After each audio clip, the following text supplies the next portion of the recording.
We'll call the December 11th school committee to order. Mrs. Hillman, can you please call the roll? Yes. Mrs. Cormier. Present. Mrs. Hurst. Present. Mr. Lafreniere. Present. Mrs. Layton. Oh, she's absent. Mrs. Layton is absent. Mrs. Clavin. Present. Mr. Schwartz. Present. Mayor Nicholson is absent tonight.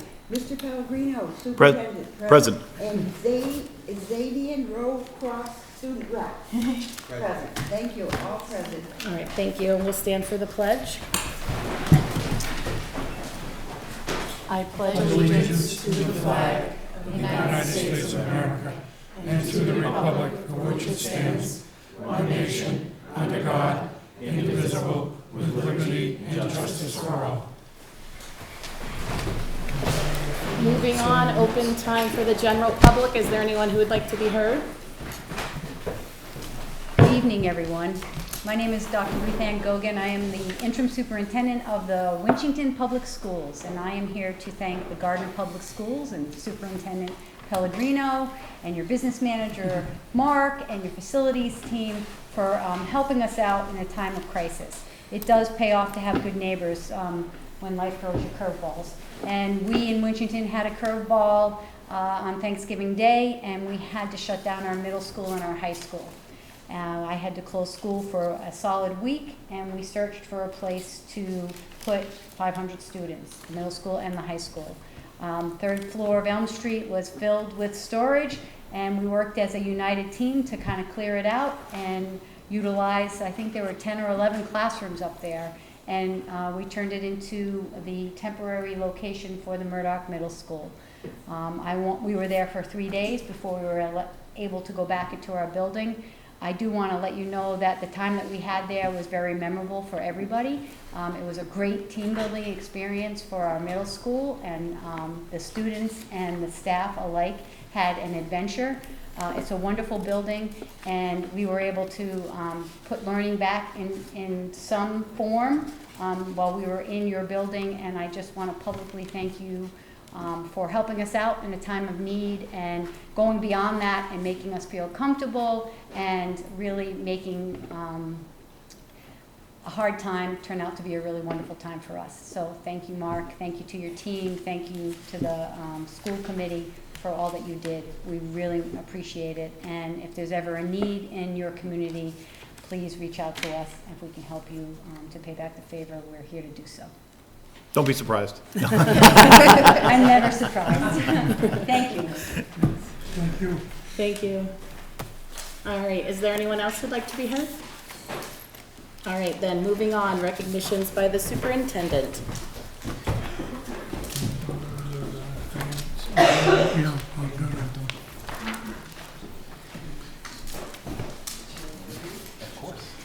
Thank you. So this is one of obviously recognizing students is one of the nicest things that we do in terms of the times that we. Not that the time with you is not wonderful, but having students here and this many students, we have a number of students who actually earned the Abigail Adams Scholarship. And as you know, each year we invite them here to come to school committee just to be recognized for their hard work and diligence.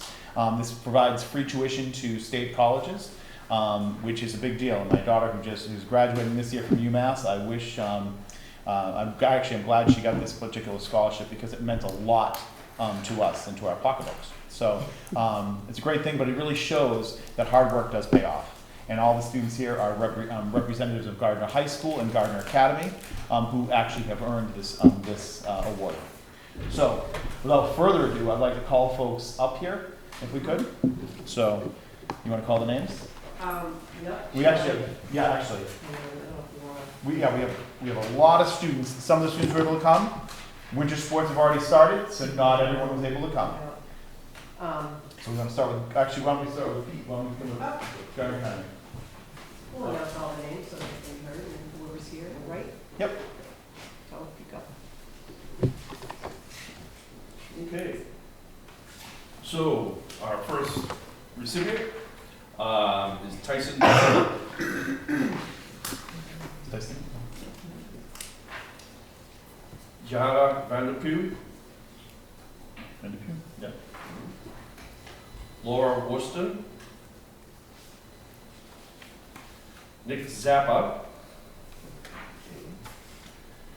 Nick Bragdon, who I know is not here, and Dylan Lane.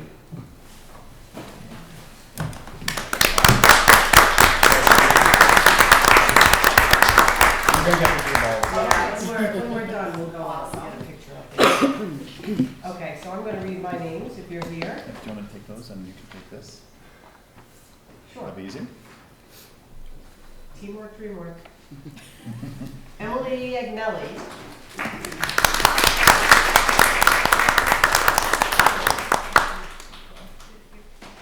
Kate Albertelli. Mina Aziz. Nora Blair. Devontae Buffa.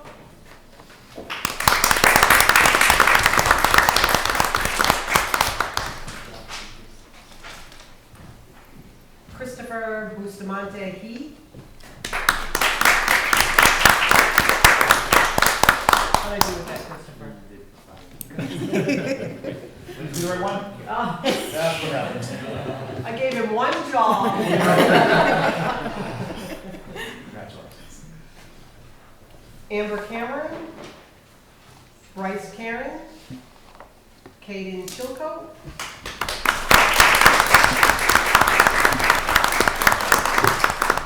Megan Cormier, Jamie Corral, Grace Coxell, Ari Cuevas, Adriana Diaz.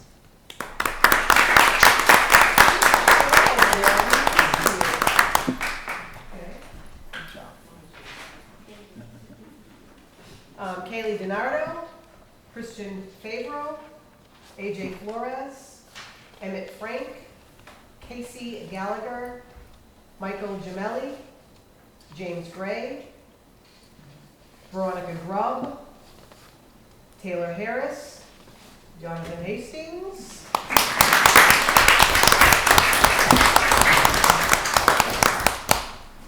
Noah Johnson, Royal Kane, Daniel Kershaw, Jackson Langlois, Andrew Lucier, Gabriella Lyman, Madison Martowska,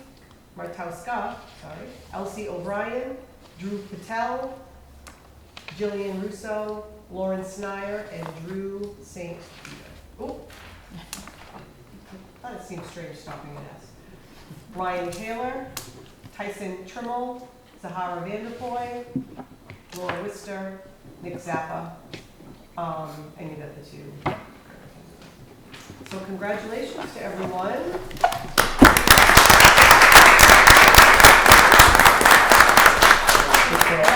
Yeah, we'll take a brief Yeah, a recess, brief yeah. pause, and we can go out there and get families and students together for a picture.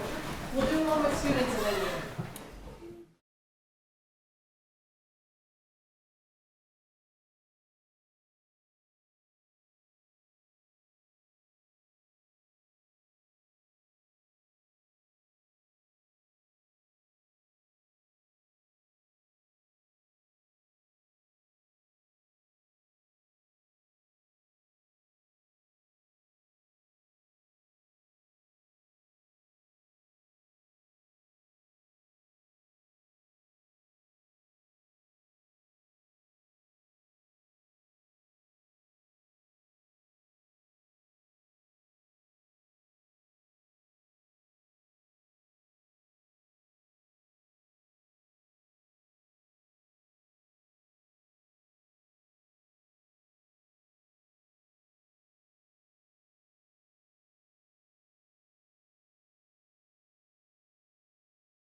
Back to order. Moving on with the agenda, the consent agenda. Is there a motion to accept the agenda? So move. Second. Motion made by Mr. Lafreniere, seconded by Mrs. Cormier. Is there any discussion on the motion? Hearing none, we'll put the matter to a vote. All those in favor say aye. Aye. Those opposed? Motion carries. Moving on to the subcommittee reports. Finance Subcommittee, Mr. Lafreniere. Thank you. Subcommittee met December 7th. Fairly quick meeting. We reviewed the expense report. Special education lines were discussed as grant funding to offset some of these expenses is contained in the state supplemental budget, which just passed. We discussed plowing and sanding. We have a new contractor, and they'll be taking over most of the salting activities as well as the plowing. We were informed that the batting cages and the tennis nets have been removed for the winter, and also the Gardner High School HVAC project is out to bid. We should have numbers by our next meeting. And that was it. All right, thank you, Mrs. Lafreniere. Any comments, questions? All right, moving on, Policy Subcommittee, Mrs. Hurst. We met on November 15th. We're working through the book again and updating policies. And MASC has sent out a newsletter, so we're changing things to comply and be consistent with the city, with the state. So we went through a whole bunch, I'll say that, and we just got another newsletter today about updating technology stuff, so it's it just continues to be a work in progress. So that's about it. All right, thank you, Mrs. Hurst. Any questions or comments? All right, moving on, the student advisories. Xavier, can you please give your report? Okay. Our fall concert was held on November 1st to showcase our marching band. As always, it was a great performance. The Unified Basketball Jamboree took place on November 8th and consisted of teams from Gardner, Quabbin, Narragansett, and Oakmont. It was a great way to close out the season. The Gardner team went undefeated on this season. Our school counseling office held a FAFSA help night on November 9th to assist parents with completing important financial aid paperwork. A representative from Fitchburg State University also presented and was able to answer questions from parents. The fall play Oz was held on November 16th through November 18th and was a great success. Those who attended were treated to a wonderful show.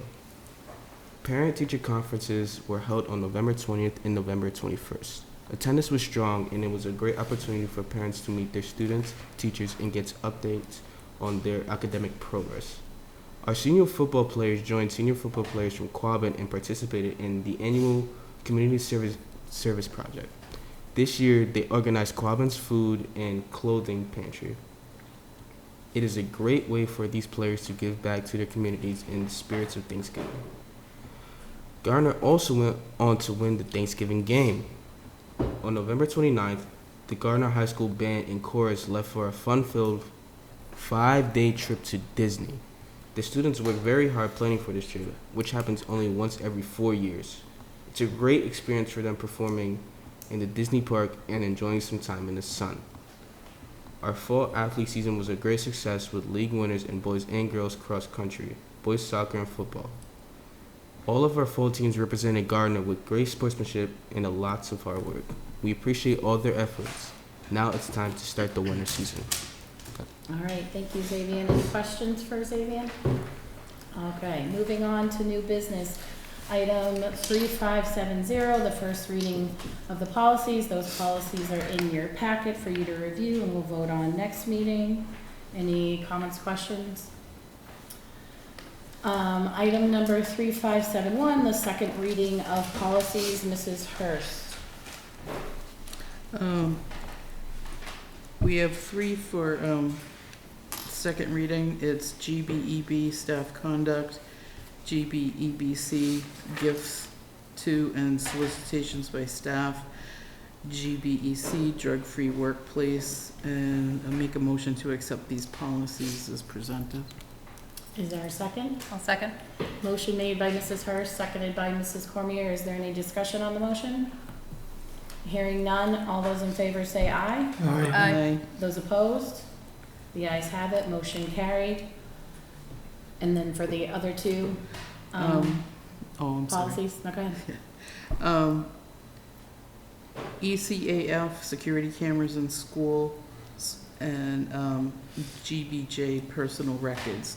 These two are for adoption, so I make a motion to adopt these two policies. Is there a second? I'll second. Motion made by Mrs. Hurst, seconded by Mrs. Cormier. Is there any discussion on the motion? Hearing none, we'll put the matter to a vote. All those in favor say aye. Aye. Opposed? The ayes have it, motion carries. Moving on to item number 3572, the Murdoch Middle School update.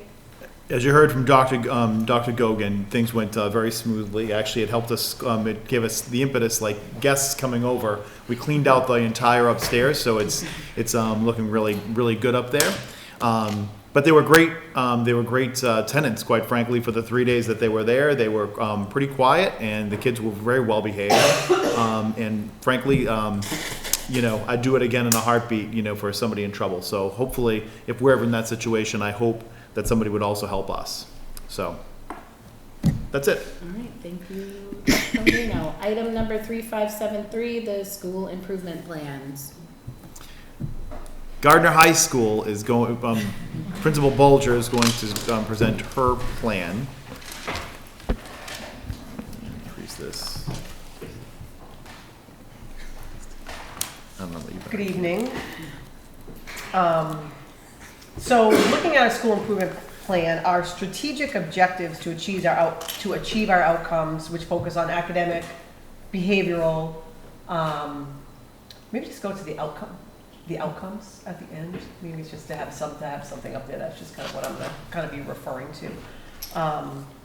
So with a focus on academic, behavioral, social, emotional learning, and work in collaboration with families and community. All of these are related directly to our MTSS work and all the work we've been doing for the past few years. And clearly, for this year, the addition of an MTSS administrator in our building has been key for us to maintain the capacity to really do good work in this area. And for us, that's Sherry Gelinas, who had been one of our assistant principals who transitioned into that position. So kudos to her. She's been working super hard with all of our MTSS work and overseeing really all things MTSS. And then of course with our PBIS, our SEL, and our equity and family engagement team members, and our academic BLT members, all working very hard and as a team to engage in this work. And in a way, our work this year, we really started with kind of going back to basics. And looking at our tier 1 interventions, which really for us this year involved a lot of going back to our school-wide expectations and really going back to what is expected of all of our students all the time, no matter whether you're in the classroom, the cafeteria, on the athletic field, a band member, no matter where you are. And we were very thoughtful about doing this, and we've already seen this year, it sounds almost elementary, but we've really focused on it, and we're seeing a lot of benefit to this. And I'll talk about that in just a minute. Our MTSS teams work really hard at gathering social emotional data, academic data, and identifying where the tiered interventions are needed. We've really built our capacity for mental health supports, and a lot of this is through our own in-school interventions. More groups we're running, and just really building our capacity for the mental health supports.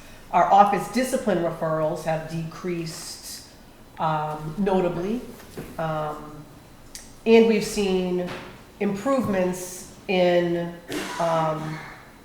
disparities with our subgroups, which we keep a very close eye on all the time. So making sure we're not disproportionately over suspending English language learners, students on IEPs, students who receive free and reduced lunch, any of our high needs populations.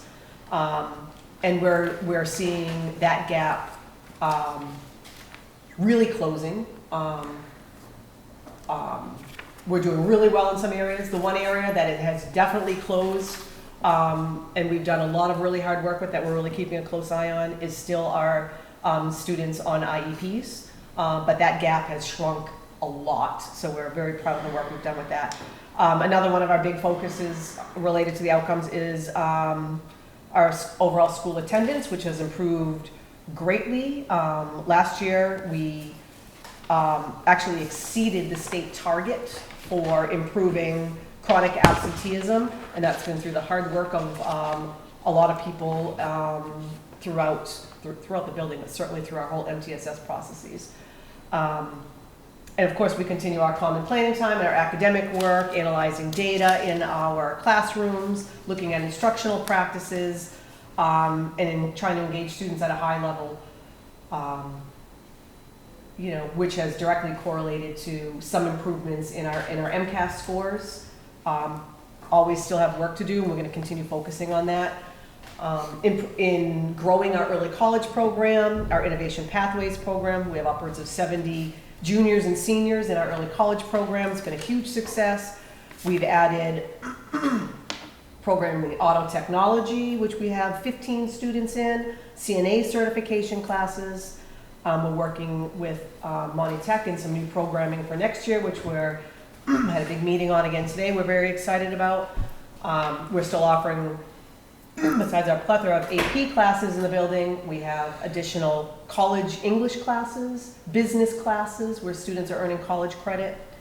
So again, regardless of their post-secondary plans, college or career, we're just working really hard at offering our students all options, depending on where their interests lie. So we're very proud of the work we've been doing in those areas. So all of this work, again, when I look at the outcomes of the school improvement plan, with increasing MCAS scores, incorporating Tier 1 academic, behavioral, and social emotional interventions in, I think we were looking at 75% of the classrooms, but we're really near 100% of the classrooms. Everybody is working on this now.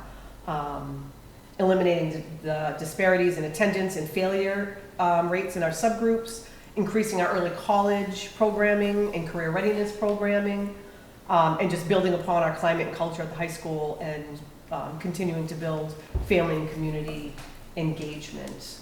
I think when I first wrote this plan 3 years ago, I felt like a lot of this was lofty goals that we were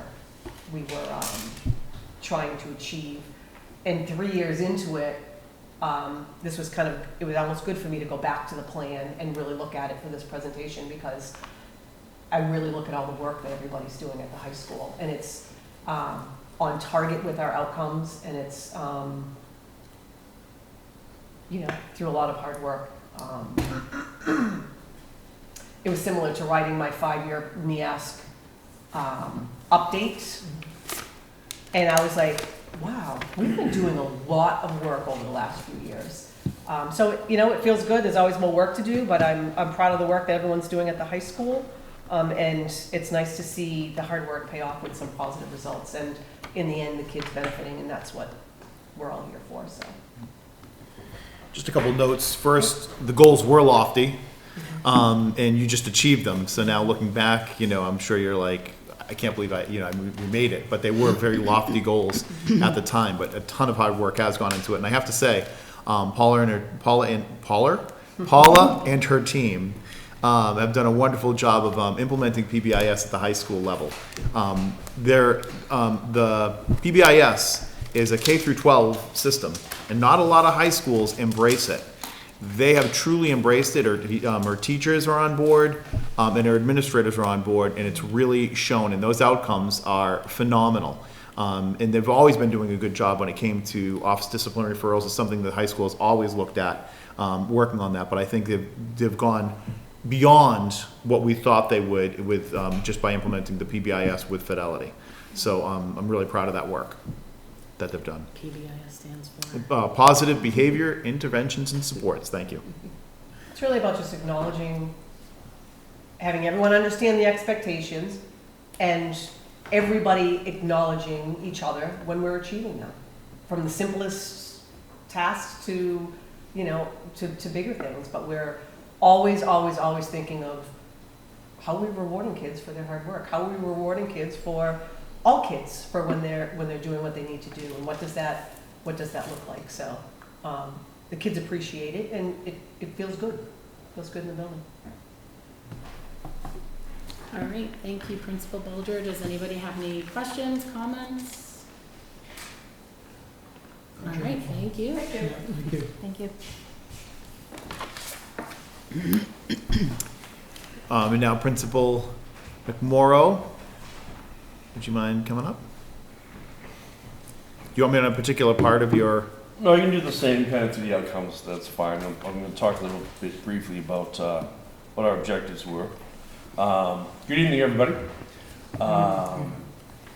So much like Paul, we do a lot of the same work. We have a different population, obviously, but we are, as a district, really committed to how we're managing our MTSS systems, not only just for academics, but for social emotional learning, and also for equity and parent and community involvement.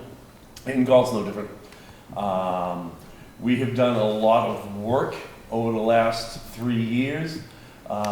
We have partnered, or we had a consultancy and partnered with the May Institute last year that helped us move along our SEL practices and our MTSS practices. This year, like Paul's building and everybody's building, we also have an MTSS coordinator. Dr. Carolyn Barada is working with us. She is on staff. She also holds a position in the district level as well. And we're very excited about that because she's done a lot of work with us to help extend what we've already done. In particular, we had worked on, in academics, trying to create a backwards design UDL type of approach to help raise standards and help create more engaging curriculum for our students in our SEL practices. And what we tried to accomplish behaviorally was to create a system of expectations and strategies. We have these expectations. We did a lot of work in building what we expect in every single space in our building, whether it's the classroom, the cafeteria, the hallway, the gym. And our expectations that we came up with are to be here, to be ready, to be engaged, and to be honest. And we actually have done a lot of work in exactly what that looks like in each space and how we communicate that with the students. Climate culture routine for us is something that we always work on. We do have a large turnover. This year in particular, we had a 65% turnover in students. So it seems like we're always going backwards, but not really. It's the same stuff. We just have to reteach. And that's really what we've done a lot of work on. Our social emotional learning, when we build our expectations and our protocols, we did a lot of work on building systems. And it's not perfect. We're still utilizing a lot of systems. We focus primarily on our attendance both in class and in school. We have built systems for how we engage students, what our expectations are in our population, how we not only hold students to the high standards of attendance, but also find ways to give them a chance to buy back when they go over our expectations. As an alternative school, it's not just about saying, here's the bar, see if you can hit it. It's about helping kids reach the bar. We did a lot of work in our action steps on aligning with state standards. That's still a continuous process. We are moving towards in our 2024 to 2027 practices for academics that we are moving towards a standards-based design.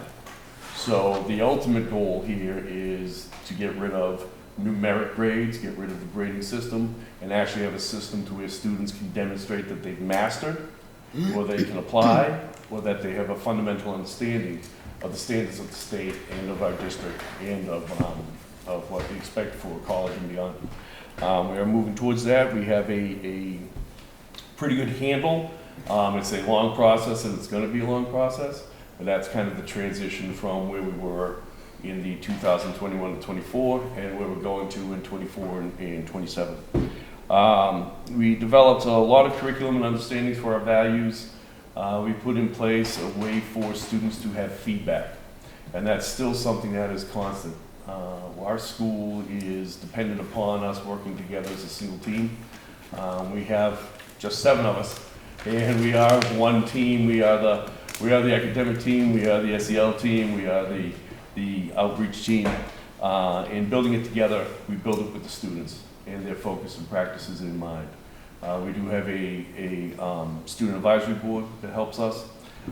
We did move this year, and this will be actually fine-tuned and honed for the next 3 years in creating what's called a circle feedback time, to where we actually have 3 days a week, to where we have a protocol, a circles protocol. It's a restorative justice practice that we use. And in it, we guide kids to give us their ideas, give us their feedback. And not just to say that we did it. We're actually taking these down. These are parts of how we move to our next set of expectations for kids, how we move the school. In getting there, it's always going to be a process. It's never going to be a destination for us, right? It's a journey. So we recognize that. And it's a journey that we take with the kids. And it's important to us that way, in particular. We do have our systems that we use for tracking the data. We start a little bit later than most of the district, but we do use Swiss, which is a tracking system where we enter in data based on, like I said, we're doing attendance first. So it's based on attendance, classroom attendance, what their motivations were for it, and then utilizing the PBAS system that Mark just talked about for, we don't call them consequences, we call them interventions and reward systems. And we are moving towards that system in play. We actually just got for this year. We just put in for an app that we can use with the students, and we're creating a school store that they can get, they can purchase things from the school store for meeting the expectations that we have around attendance, the expectations we have around high standard, the expectations that we have around really everything in our building. Instead of fighting with the kids, it's more this idea of when we catch you doing something good and we catch you doing something that's what's expected, no matter what the level is, we reward you for it. And the students are really coming on board with it. Like I said, we've done it in the past, but it's really kind of fine-tuned now. So we're rolling it out. I will tell you how it works next year. But the idea is that we're there, and we're moving towards our goals along those expectations. As you see, we wanted to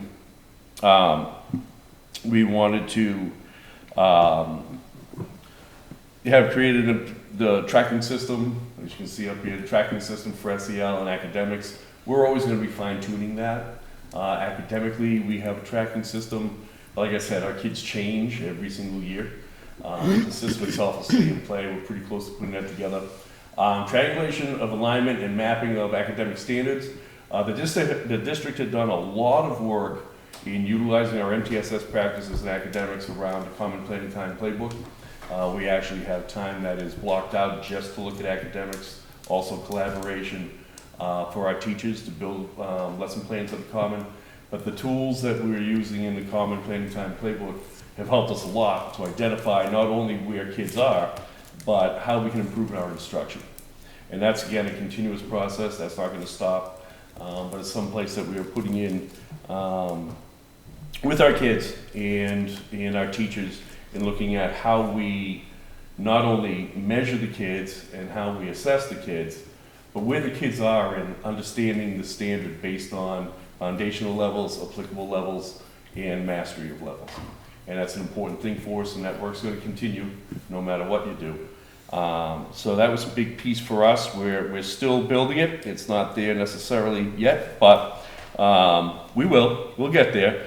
Established intervention trackers and protocols For our SEL academics, we did use two tools, in particular the BEST system to identify student needs, social, emotionally, and the BRISC system, I believe, and I don't know what the acronym is for the BRISC, but the idea is that we're doing a lot of work one-on-one with kids, trying to find out where they are socially and emotionally in their learning, as well as where they are in their lives. As you know, our population has challenges, and we need to acknowledge those challenges and help them as best as we can to manage not only their lives in school, but their lives out of school. We also have been using and are going to implement and fine-tune again moving forward the classroom system supports so that SEL practices, social emotional learning practices, can be carried into the classroom. To give you an example of that is praise to correction ratio. How often do we just correct a student or say, nope, that wasn't the answer, as opposed to praising them for trying, praising them for giving us an answer. Getting them to keep going. Perseverance is a big deal for us, as well as stamina. And classroom system supports has helped us do that. But like I said, again, it is work in progress. Our data is for attendance, like I said, is what we put on. Even in this last month, we have seen better attendance. We've been averaging in between about 72 to 78, 79 weekly. But we're seeing days this year up in the 80s of students being in classes and being in our school. Because you can't learn if you're not here, so that's the thing that we focus on most. And we are seeing some improvements with it. Like I said, our students are pretty mobile, and we always get a new crowd, but that keeps going year round. We keep getting kids all year round, but if we build the system strong enough, and we have our expectations set, and we know the vision, and the compass heading that we're gonna go, it really doesn't matter who comes in. They'll be able to assimilate with us, and we'll be able to have them achieve. And that's really the biggest part of our population. And, you know, to be honest with you, we still have work to go in MCAS. We still have work to go in college acceptance. We are working and partnering with Paula and the district in how we deal with Gateway and manage with Gateway. We're about 80 kids in Gateway right now, and they're a partner with us. We're trying to make Gateway and Gardner Academy a little more fluid and transparent. So before it was just, you're going to go to Gateway or we'll accept you in Gardner Academy. We've now kind of created a board, a council, to where kids apply at Mount Wachusett and we come together thinking which is the best place for them. They might think Gateway might be best, maybe Gardner Academy is best, and vice versa. We do have some students. We have a student who's going to start in January in the nursing program at the school at Gardner High School and then through Mount Wachusett. So we're pretty excited about that. They came to us as just needing credit, and by January they're going to start getting college credit. So it's those types of systems working with Mount Wachusett, working and partnering in our Innovation Pathways program with the high school. Working with our new partnership, like Paul just said, we had a meeting today, it was very productive, it was very good, and working with Monty Tech. We also had some students in the automotive program beginning this year. So these things are all coming to fruition. It's more than just getting in and getting your credits done and getting a diploma. It's trying to set you up so you can have jobs that if you want to go to school, you can afford to. It's setting you up to where you can do things outside of school that are not just traditional settings. And a big part of it for us, we've always given credit for work. The last 2 years, we have had record numbers of students who worked. We had last year, out of the 47 students, we were able to find jobs for 32 of them. And this year we got, I believe, 29 students now in December with jobs, and we're still finding newer jobs every day. That's all part of what makes it seamless. So for us, there's been a lot of hard work in the district. And again, we have some new staff that is going to help direct us and move us in the systems that we've already built. And we have a lot of support from the superintendent and the district office, and we're excited. We're very excited about the direction we're going. And we look forward to our next school improvement plan, where we start fine-tuning and honing the systems to where we get them to the next level. In your packet, you'll notice, by the way, there's a difference between what's up on the screen and what's in your packet. Pete had actually already started working on drafting the next school improvement plan, so he's been kind of thinking about what he's going to do. So he will be sending out the one from this year that's wrapping up in 2024. All right, thank you, Thank you, Principal Thank you. Majoro. Thank you. Any Thank you. questions, comments? No. All right, moving on, item number 3574, the curriculum coordinator, learning walks update. That's in your packet. Is there anything you wanted to add to the learning walks? No? No, we're pleased with the outcomes, and again, this is one of those systems that's in place that SSOS is thrilled, and DES is thrilled that we do this consistently. And is there any questions, comments?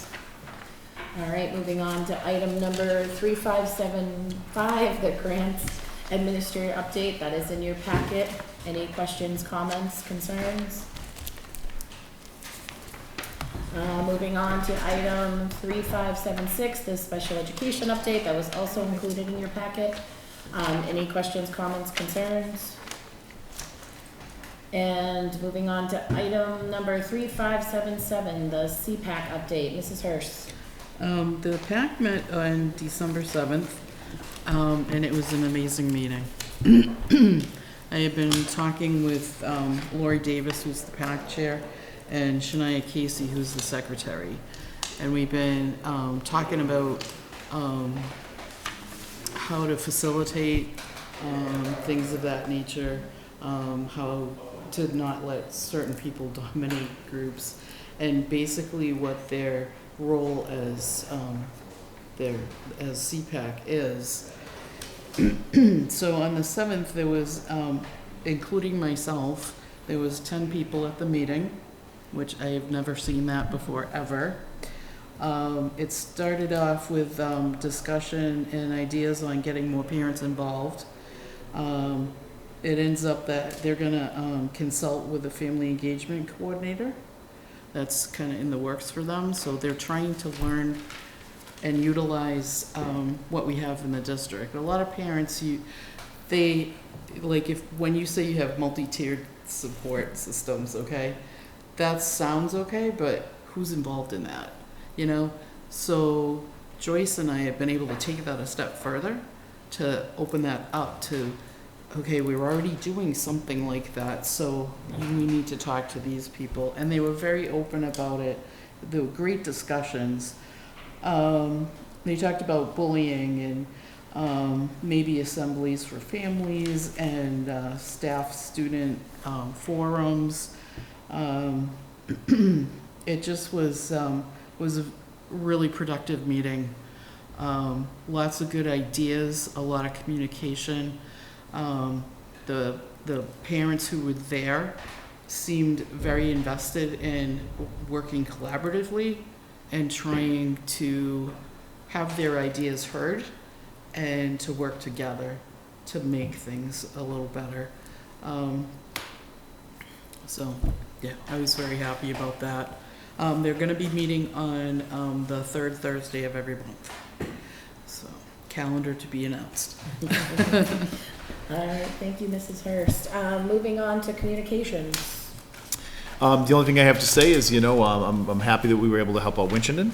I'm excited for the holiday season, but I do want to say, our schools are working really hard. This is where those supports for social emotional supports for our kiddos is extremely important that we have those in place. And so I'm really glad that we're supporting kids through the holiday season. I'm excited about, we have all the concerts this week and next week. So this really gets me kind of in the holiday mood. So I'm excited to attend some of those concerts. And I thought those were two very good presentations tonight too. All right, moving on, final comments of the school committee, Mrs. Hurst. I wanted to just congratulate everybody with the Abigail Adams Scholarship. I was trying to keep track of maybe how many. I came up almost 40 people. Right around there, yeah. Yeah, and the number gets higher every year, which I think is very exciting. And to have, students from Galt being recognized.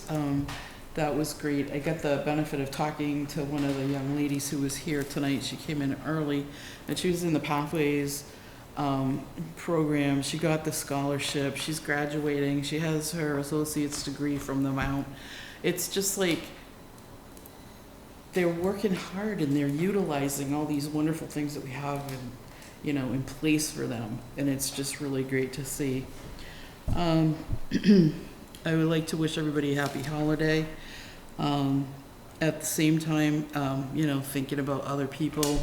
I was with my neighbor today, and I just said, "How you doing?" And she said, sometimes I just wish I had another voice I could hear at night. Her husband passed away 3 years ago. And it's those little things that you don't think about. She says, I called QVC for something and I didn't want to hang up. But just remember that, there's people out there. And her closest relative is in Utah. So, just think of other people and keep it simple. It's not about what you get as a gift. It's about, loving each other and just giving of our time and ourselves. Thank you. All right, thank you, Mrs. Hurst. Mr. Schwartz? My turn, wow. As the superintendent alluded earlier, that the middle school band concert is Tuesday, and on Wednesday is a winter concert at the middle school. And Saturday, December 16th, our NRT, our bus contractor, has a program, Stuff a Bus. So he's having a decorated bus, and it's up to everyone to go up there with a wrap gift to stuff the bus, and the gifts will be distributed to the kids somewhere along the way. That's a great program. Congratulations to the high school students that got awarded scholarships. I think that's amazing. I shouldn't refer to it, but I will. Those things were not available when I went to high school. And we just give the kids so much. Now, they work and earn those awards. We don't give them anything. They work hard and earn it. So, great for them. Another sort of a sad thing, a couple of weeks ago, one of our teachers, our former teachers, passed, Mr. Alan Gogan. I've worked with him at the middle school and also with the credit union. So it's sad to see some great people pass on. That's all I have. All right, thank you, Mr. Schwartz. Mr. Lafreniere? Just wanted to congratulate the students who received the scholarships. It was great to see the number of students doing that. And just Merry Christmas and Happy New Year. Thank you. All right, thank you. Mrs. Cormier? Just a thank you to everybody who participated in putting that packet together. It was very helpful, very thorough, and happy holidays to everyone. All right, happy holidays to everyone, and also I want to congratulate all the scholarship recipients. Like Mrs. Hurst said, this can be a difficult time of year, even though there's a lot of good things happening. Look out for your neighbors, talk to each other, be kind, and hopefully we won't get any snow. Good call on that. And moving on, and there is a need for executive session tonight. We move into executive session to discuss strategy with respect to collective bargaining, and the chair has declared that an open meeting may have a detrimental effect on the bargaining position of the body, and then we'll reconvene in open session to adjourn. Do we have a motion to move into an executive session? I make a motion. Motion made by Second. Mrs. Hurst, seconded by Mr. Lafreniere. Is there any discussion on the motion? All those in favor say aye. Aye. No. Opposed? Oh, I forgot. We have to do a roll call to go into executive session. Mrs. Cormier, Yes. Mrs. Hurst, Yes. Mr. Lafreniere, Yes. Mrs. Palavin, Yes. and Mr. Schwartz. Yes. Okay, 5 in favor. All right, so we'll go into executive session and we'll just come into open session to adjourn. Should I shut the door?